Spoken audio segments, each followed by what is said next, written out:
Unique people leading unique lives shape and inform our city. This community is enhanced by these women and men who live in our midst, working, teaching, creating. Welcome to a series of conversations with people who have stories to tell. Join my guests and me, Ellen Buchanan, in a series of interviews called One of a Kind.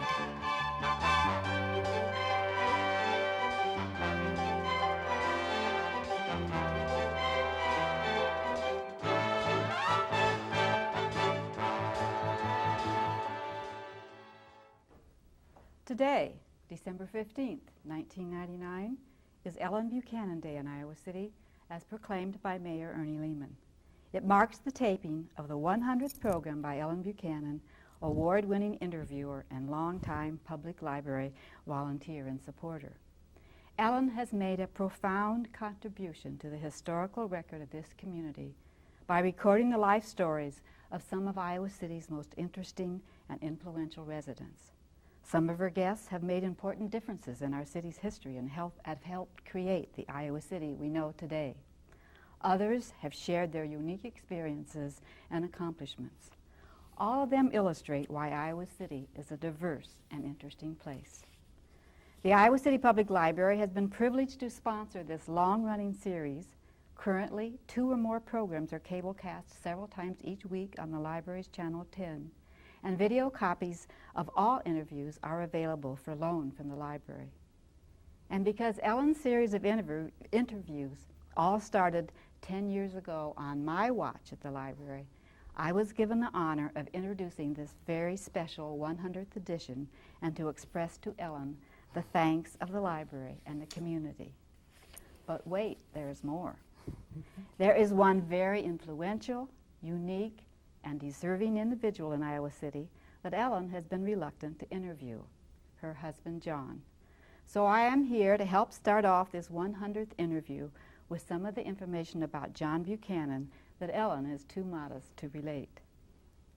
Starting in 1957 with the National Most Valuable Employee Award from his company during his first year as an insurance agent and just 12 months after graduating from the University of Iowa, this creative thinker and visionary has spent his life generating ideas and promoting innovations that have made a difference.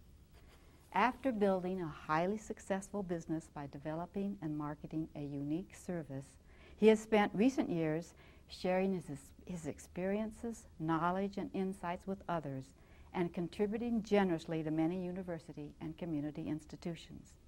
For 9 years, he has been teaching highly popular courses in entrepreneurship from the University of Iowa College of Business. With enthusiasm and affection, this award-winning teacher continues to mentor former students as they attempt the risks of starting their own businesses. His support for his favorite institutions is more than the generous dollars he has contributed. He loves to generate ideas and offer suggestions that will benefit the organization's operations. John Buchanan has been an original and innovative risk-taker, a business leader able to persuade others to follow his lead, a beloved teacher and mentor to many, and a philanthropist who tries to motivate others to contribute time and money to the causes he supports. Ellen agrees that he is one of a kind. Here are some defining facts of the first chapter of your life. You were born in Ottumwa, Iowa, in September of 1934. Your mother was a single parent. You never knew your father. You had 3 aunts and 4 uncles who were a wonderful influence on you. And you moved a lot as a young boy. You would move 6 to 8 months and live in a place 6 to 8 months and then move. There's a story in that, and I want to know how all those moves, if they left a lasting impact on you, and why did you move so much? Let people know. Well, my mother worked for J.C. Penney, and it was part of a co-op program when she was in high school. She was very attractive and very successful, and I was, I guess, the result of a traveling salesman who came along and met her at J.C. Penney. But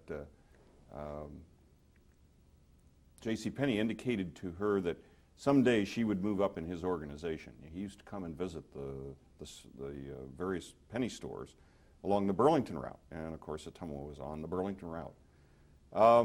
But things weren't moving fast enough for her because now she had a baby to support, and a company, a millinery, a hat company out of New York called Consolidated Millinery, offered her a very, very fine job to go around and open up millinery departments in various major stores, Bellis Hess, and stores like this all over the Middle West and the Northeast. Mm-hmm. And we embarked upon our period of time when she would go and I would go back to the farm or to my aunt's. She would go find housing and then call, come and get me. I would go, and she would get the department set up and running, hire the people, train them, and then on we would move to the next one. And so it was repeated numerous times. I think about 20 some moves in 17, 18 states, something of that variety anyway. So it was pick up and move, pick up and move. How do you think that influenced you? Well, I didn't put my roots down very far, and quickly learned that relationships with friends in school and so on were pretty short-lived. Mm-hmm. And I think it probably fostered a large amount of flexibility and independence in me, and early on in my life. It must have been quite a huge shock to move from Fargo, North Dakota in the dead of winter to Manhattan in New York City. Did you love living in New York? Oh yeah, New York's a very exciting place to live because it was quite a bit different than Fargo, North Dakota. My first few days there were a little unusual because I was sent off to school at PS 117 on 3rd Avenue and 33rd Street, to speak in the local ease, and my mother felt it was important that I wear a tie those first few days, as was a tradition, I think, once a week up in Fargo. Well, they didn't wear ties at PS 117, and for 3 days I also had these Coke bottles for glasses, and I was the new kid on the block.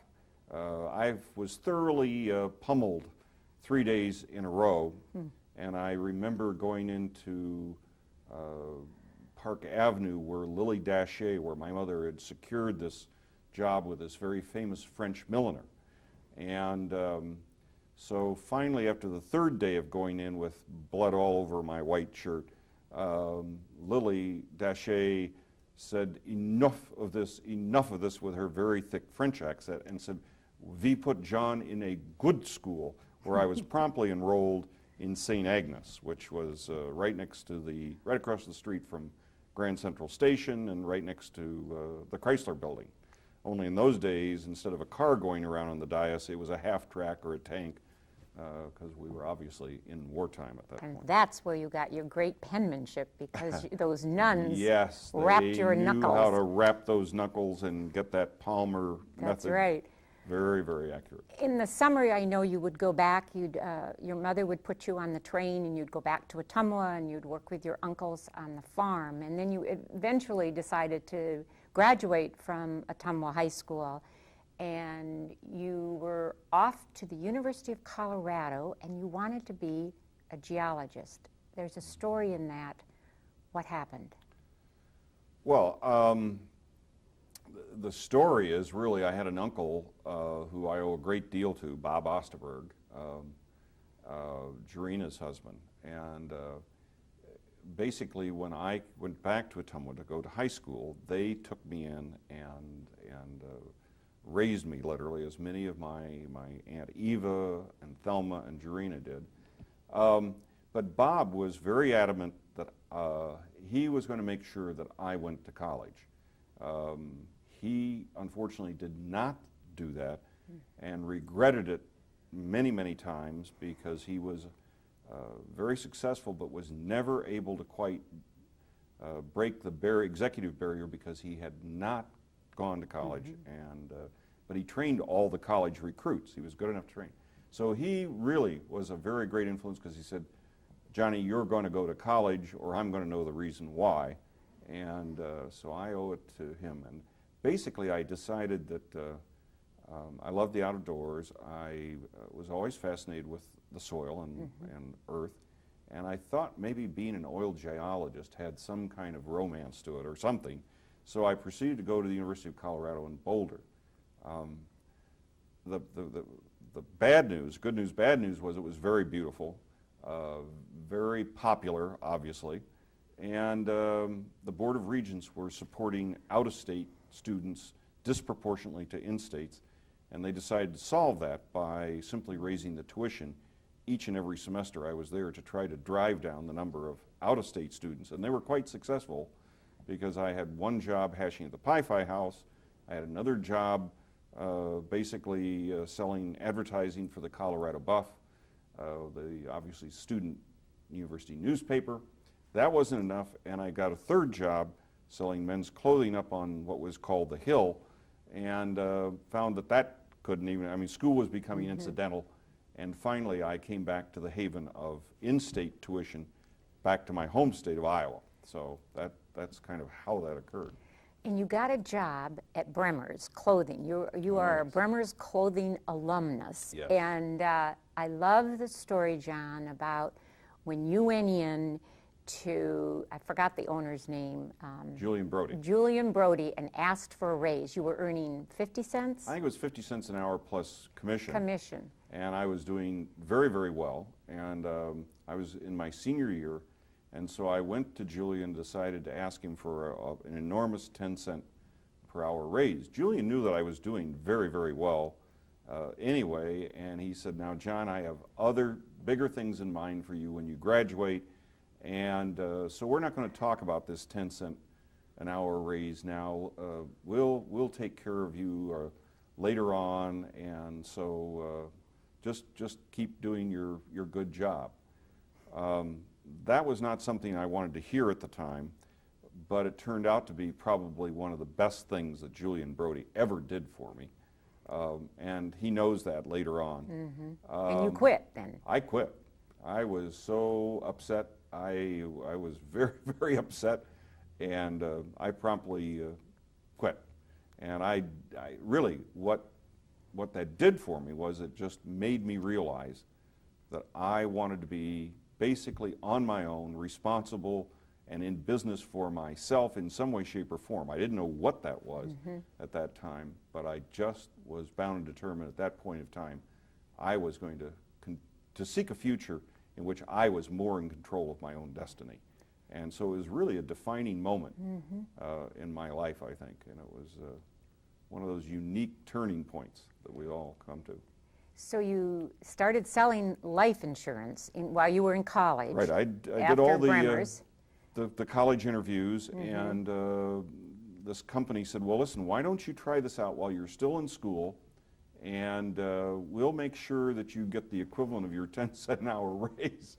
And so I thought, well, what do I have to lose? And so I did it, and lo and behold, it took, and I loved it, big time, and I loved it. And, but with that kind of success that you did with that company, what made you decide to that same thing again about working for yourself and not working for a large corporation? Is that what prompted you to start your own business? I think to a large degree, but I think like so many things, I saw a situation that I felt was not, a need that was not being filled properly. Many people they all worked for individual companies, and in the employee benefit field, it was emerging at that time. Things were very confusing. People would come in and say, well, my company is best, and the next person would come, no, my company's better, and as a result, there would be a large stack of proposals from various companies, and many of the people who were buying the benefits for the employees at the time, their health plans, their group life, their disability plans. It was very, very confusing to them. The terms and conditions were slightly different with each company. It was very, very hard to tell which one truly was the appropriate buy. And I saw the real need to end that confusion for employers. Statewide, you're thinking Well, statewide? yeah, I was, whatever at the time, but it was just the fact that it was a concept that needed to happen, where an independent consultant or an independent person would separate the wheat from the chaff and give them really sound advice as to which bid really was the best for their employees. And you met a gentleman in the Quad Cities, and the two of you kind of hatched this on the front porch of his office. At the time, I was the president of the Iowa City Life Underwriters, and he was president of the Quad City Life Underwriters. They invited me to speak. John and I saw the same exact things. He was heavy in the pension field, and I was, of course, primarily in the employee benefit, health, and disability. So we really addressed and worked for a lot of the same clients. We knew each other by reputation, and that day was a defining moment for us because we saw things just alike. And there was truly a magic there that happened.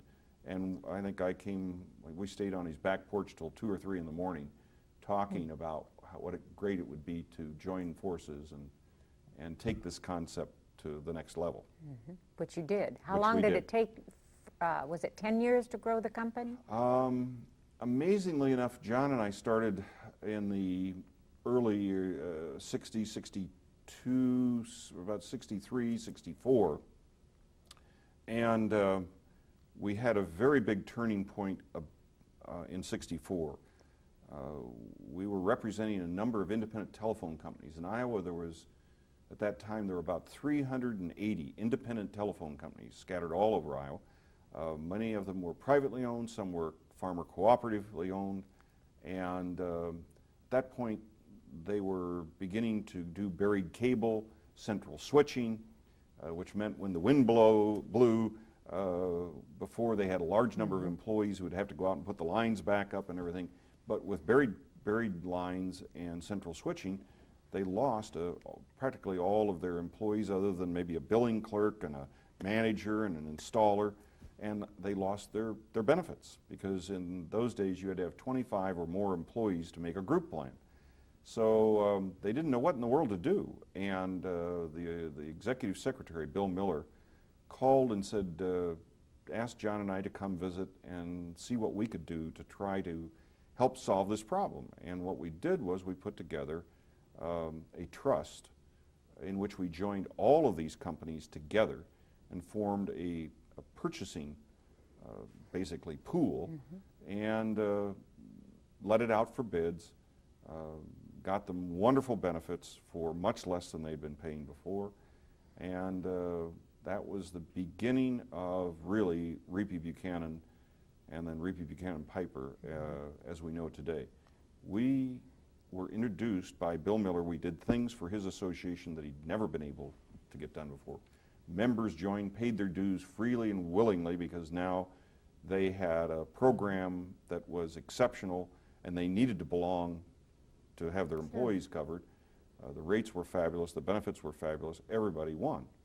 He introduced us, he was the executive secretary and in charge of speakers at the time. He had us come speak to the Iowa Executive Secretaries Association.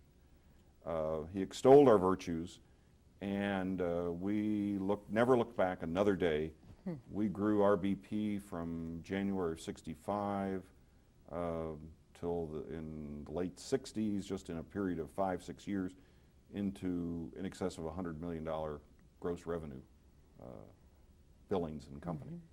It was a rocket ride. It was a real rocket ride. And then in the mid-70s, you sold it to the Yes. Marcia McLennan. And was that hard, or was that what entrepreneurs do? They give birth and they grow it and then they sell it. That's a model that's quite popular, yes. And they move on and recreate another business. And you recreated your teaching. Yes, What that's made true. you decide to do that? Because that was so totally different than anything that you'd ever done before. What motivated you to go to the classroom? Well, the first thing was I got a call from George Daly to come visit. He was the dean of the time of the business school here at Iowa. And Said, John, we've entered you into a program called the Price Babson Fellows Program, and it picks 20 people from around the United States who've been submitted by various schools to be considered to come to this, kind of receive this award, and you've got it. And I didn't quite at the time understand completely, but I went off to Boston and thought, well, this is really interesting, and wow, this is very lovely, and wasn't quite sure. But what happens is that the very best that Babson and Harvard, in terms of teachers, have take you for an entire week and really show you that if you started a business and grew a major business and then harvested it, either took it public or merged it, as in my case, that you're really a teacher and you just don't know it. And they really emphasize the case study method and how to, bring you into the classroom, and that isn't it time to really give back. When you have these teachers who the textbooks that you had in college, it's very, very You were hooked. persuasive and very powerful. Yes. I think I mentioned to somebody that the plane came back at about 25,000 feet or so, and I was probably flying at quite a bit higher altitude than that.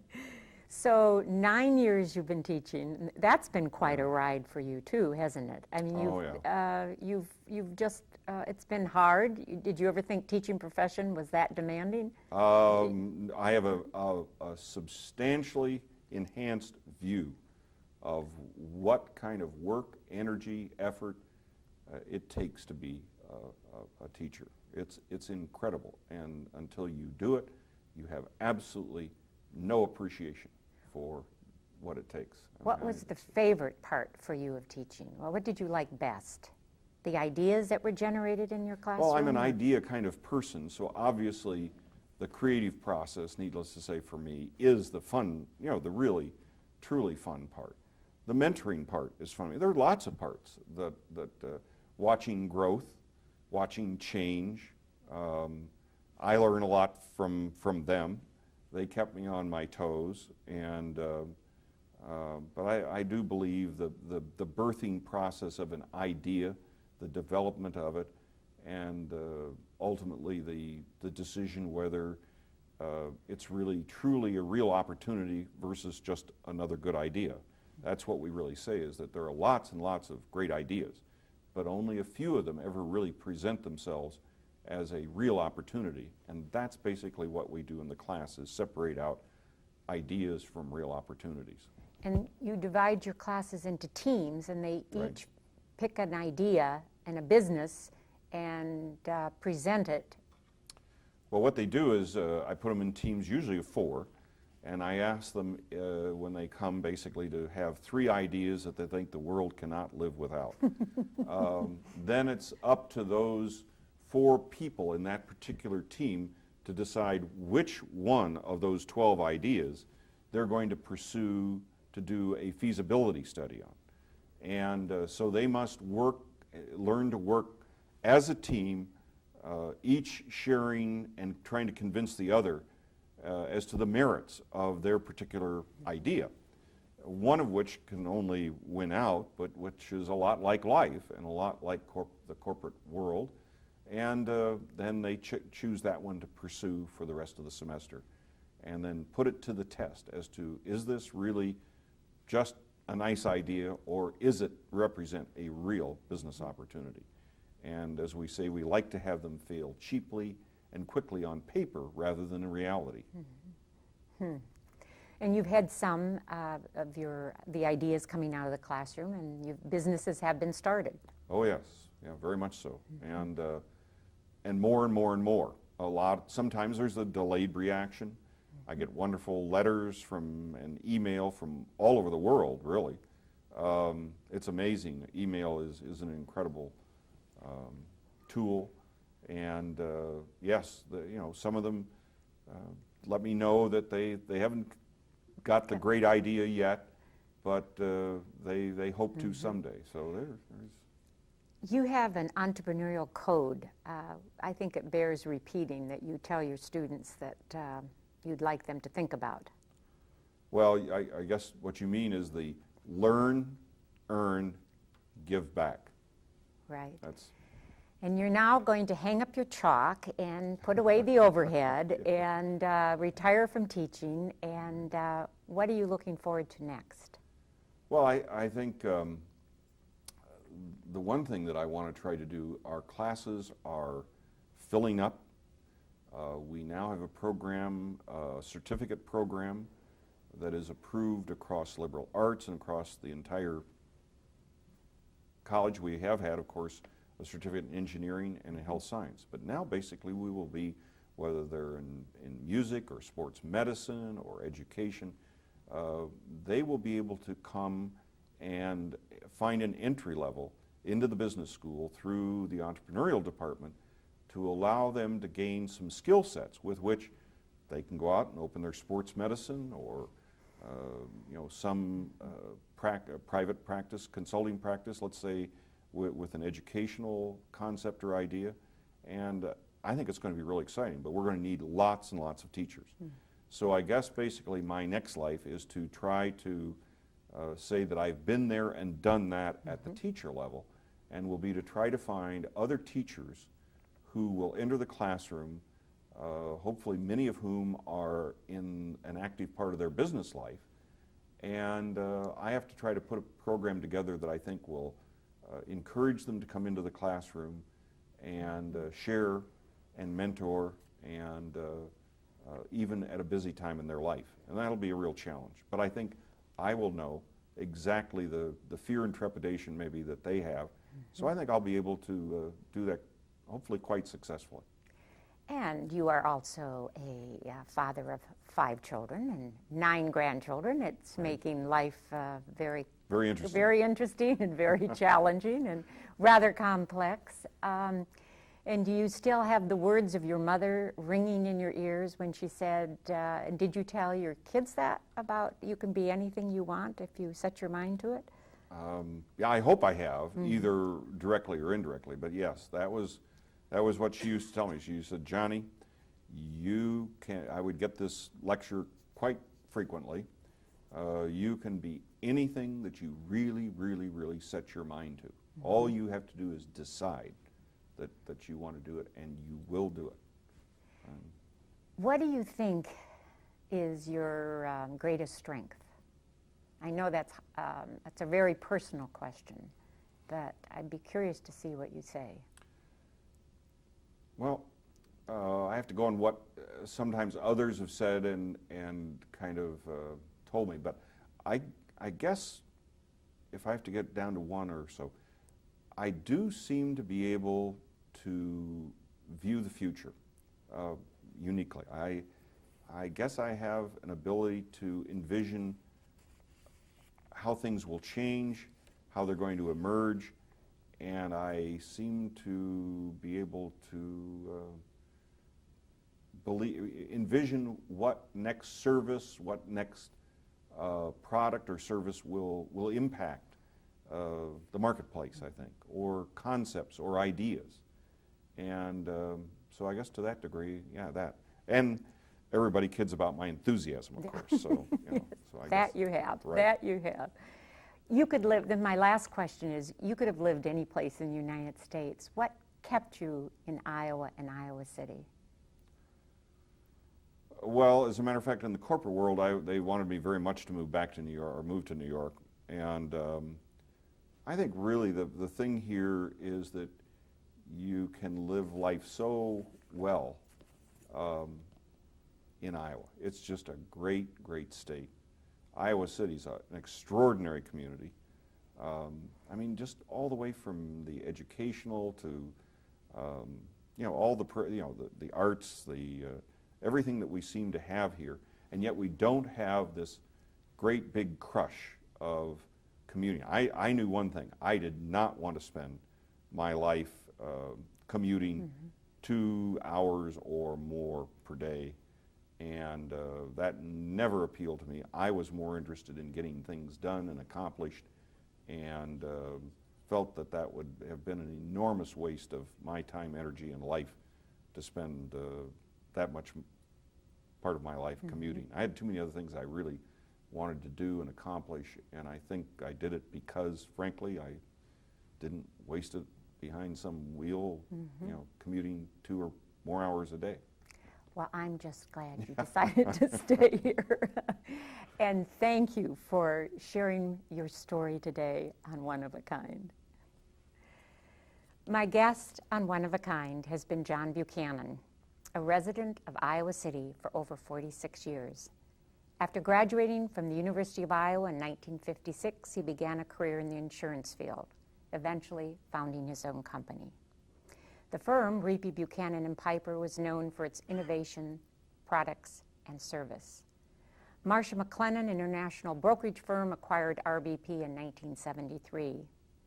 In 1988, John was honored as a Price Babson Fellow. At Babson College in Boston, he joined other entrepreneurs who had started their own businesses. In 1991, he began to teach entrepreneurship and consulting classes in the University of Iowa's Business School, and he has taught for the past 9 years. He was awarded by his peers in 1993 at Price Babson the Appel Prize in Entrepreneurship for his outstanding teaching. In addition to being in the classroom, John continues as a valued mentor to numerous young men and women who are interested in starting their own businesses. As one former student and young entrepreneur wrote recently, and I quote, "The purpose of my letter is to express my deep gratitude for everything that you have taught us regarding leadership, purpose, and vision. Without these critical elements, I could not be where I am today at such a young age," end quote. Besides his insurance and teaching careers, John is involved in philanthropy work focusing on the Iowa City Public Library, the University of Iowa, the arts, and the Ronald McDonald House. In 1991, he was awarded the Outstanding Individual Philanthropist by the National Society of Fundraising Executives. In '96, the University of Iowa honored him with a Distinguished Alumni Service Award. He's a member of Rotary. John has 5 children and 9 grandchildren. Words used to describe my guest are enthusiastic, fair-minded, visionary, and generous. John Buchanan is one of a kind.